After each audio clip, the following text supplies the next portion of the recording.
яңалыклар вакыты студияда Лина Хасаншина. Әлмәттә бәйрәм yollarında иминлек хакына утырыш узды. Лидерлар билгеле, шәһәр күләм бәйгегә йомгак ясалды. Нефтчеләр колабыз халкына музыкаль яңа ел бүләк итте. 22 декабрь көнне 11 сагать 13 минутта Әлмәт шәһәре Заречный урамында мунчада янгын чыгу турында хәбәр килә. Ут мунча түшәмен юк итә. Янгын мәйданы 12 квадрат метр тәшкил итә. Зыян күрүчеләр һәм һәлак булучылар юк. Янгынның башлангыч сәбәбе электр җиһазларын монтажлау кагыйдәләрен бозу. Әлмәт башкарма комитетында террорга каршы утырыш узды. Көн кадагында яңа ел һәм Раштуа бәйрәмнәре елларында иминлек тәэмин итү. Террорга каршы утырыш Әлмәт районы башкарма комитеты җитәкчесе Ойдар Каюмов рәислегендә узды. Беренче булып үз доклады белән җәмәгать тәртибен саклау буенча полиция начальнигы урынбасары Ленар Рахматуллин чыгыш ясады. Ул Чыршы шәһәрчеген тикшерүләрен, юлларга кадрлар буенча резерв әзерләнгәнен әйтеп узды. Проведена корректировка постов и маршрутов патрулирования плана использования средств отделом МВД по Альминскому району. Пересмотрен график несения службы лишь состава. Шуннан да үзәк Чыршау ачылышына кадәр территория этләр белән тикшереләчәк. Яңа ел төнендә берничә дистә полиция хезмәткәрләре тәртип тәэмин итәчәген җиткерде. Шулай ук доклад белән Әлмәт шәһәре буенча күзәтү эшчәнлеге һәм профилактика эше бүлеге начальнигы Равил Хөсәенов чыгыш ясады. Аның сүзләренчә 450 янгында 6 кеше һәлак булган, 7 кеше җәрәхәтләнгән. Все пожары гибели произошли в жилом секторе. Двое погибли в многоквартирных домах, 3 в частных жилых домах, 1 в жилом секторе. При этом все погибшие относились к неработающей категории населения. Белгеч сүзләренчә, барлык кеше гомерен үзгән янгыннарның сәбәбе ут белән саксыз куллану. 19 декабрьдән 8 гыйнварга кадәр республикада махсус янгынга каршы режим гамәлдә булуын искәртте. Вакытында янгын гидрантларын кордан чистартырга сорады. Пиротехник эшләнмәләрне куллану өчен Әлмәттә 4 авылларда 53 мәйдан әзерләнгәнен әйтте. Инде хәбәр иткәнчә, Нур психологик үзәгендә район башлыгы Тимур Нугумановның традицион матбугат конференциясе узды. Масса күләм мәгълүмат чаралары вәкилләре биргән сорауларның күпчелеге төзелеш һәм транспорт темасына сәламәтлек саклауга кагылышлы булды. Рәдифә Нугманова дәвам итә. Узып баручы елга нәтиҗә чыгарып, район башлыгы Тимур Нугуманов аны ярыйсы ук уңышлы дип билгеләде. Ничек кенә булмасын, колабызның 20 һәм районыбызның 8 мәктәбе капиталь төзекләндерелде. Барлыгы 12 мәктәптә азык-төлек блогы тулысынча яңартылды. Әлмәт физкультура көллияте, музыка көллияте тулы тораклары яңадан тернәкләндерелде. Нур психологик педагогик ярдәм күрсәтү үзәге, Адымнар күп телле мәктәбе, Урсалыда яңа балалар бакчасы, әле генә агропоселокта гомуми практика табибы һәм педиатр үзәге совка басты. Все эти объекты, которые мы строим, мы реконструируем, мы делаем, они делаются не для кого-то отдельно взятого, это в основном все социальные объекты, которыми пользуется большое количество жителей наших и которые сегодня очень востребованы.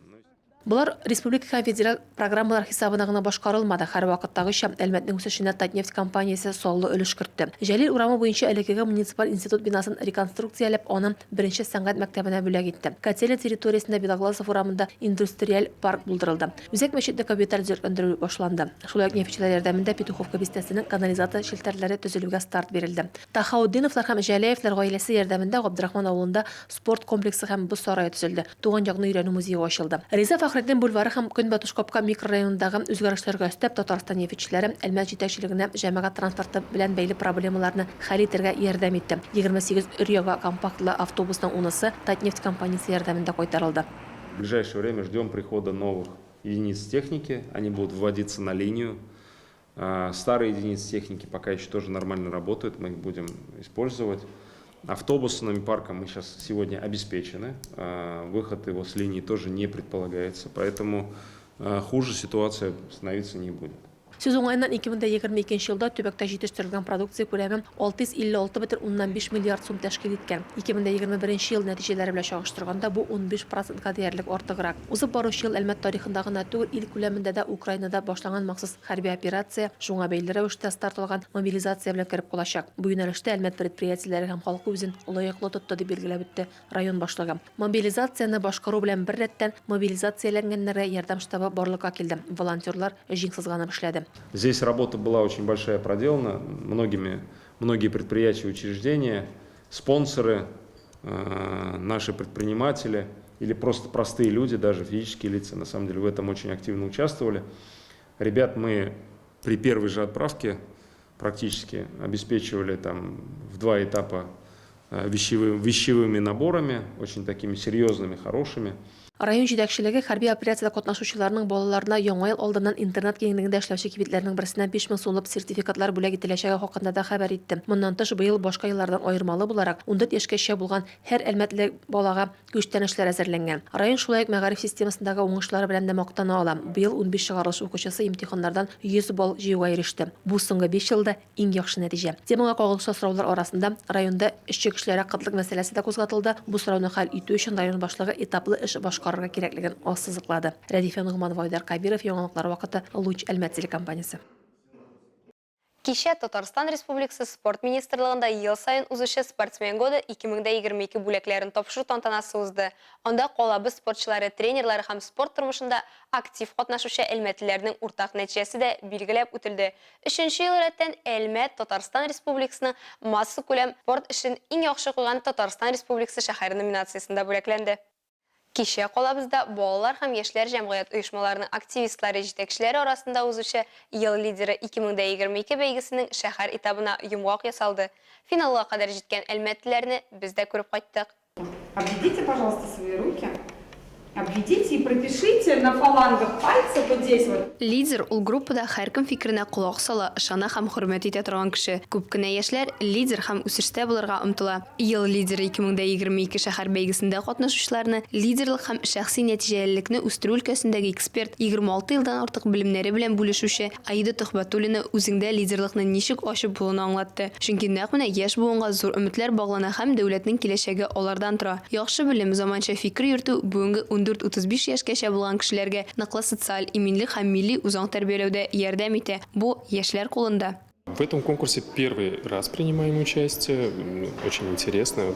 Хотелось познакомиться с организаторами, но и непосредственно с самими участниками, которые есть у нас в конкурсе, какие есть лидеры, с кем можно наладить коммуникацию и в дальнейшем уже какие-то проекты поработать совместно.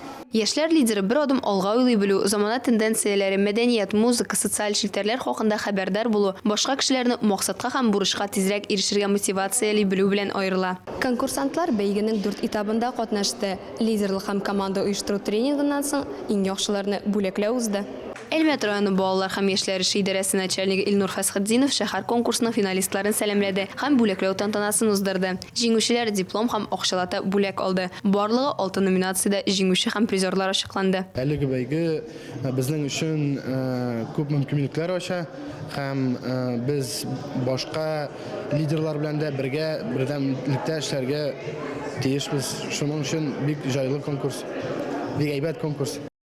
Әлмәтлеләр классик һәм заманча музыканың тылсымлы дөньясына чумды. Нефтче мәдәният сараенда Бельсуоно фортепиано триосы концерты булды.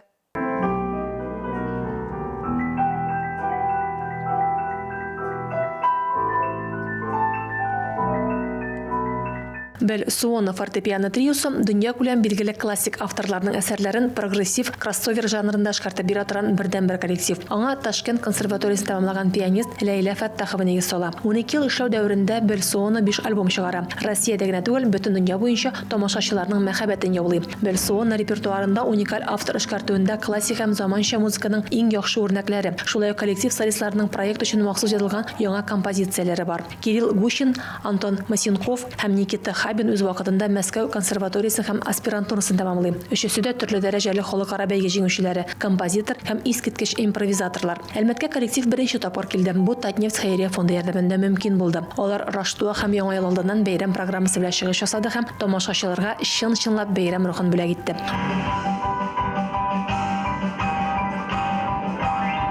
Бу концерт белән Бельсуоно триосы ел буе дәвам иткән концертларына нокта куйды. Музыкантлар үзләре белдергәнчә, мондый чыгышларны Әлмәттә традицион булуларына бердә каршы түгелләр. Рәдифә Нугманова, Айдар Кабиров, яңалыклар вакыты, Луч Әлмәт телекомпаниясе.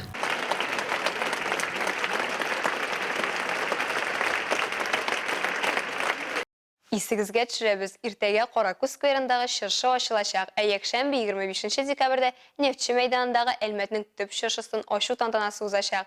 24 декабрьдән 7 гыйнварга кадәр яңа елга багышланган бәйрәм чараларында катнаша, елларны күңелле үткәрә аласыз. Әлегә шулар, мин Лина Хәсәншина һәм монтаж операторы Оля Берамалова сезнең белән сау булашабыз. Исәнмесез булыгыз.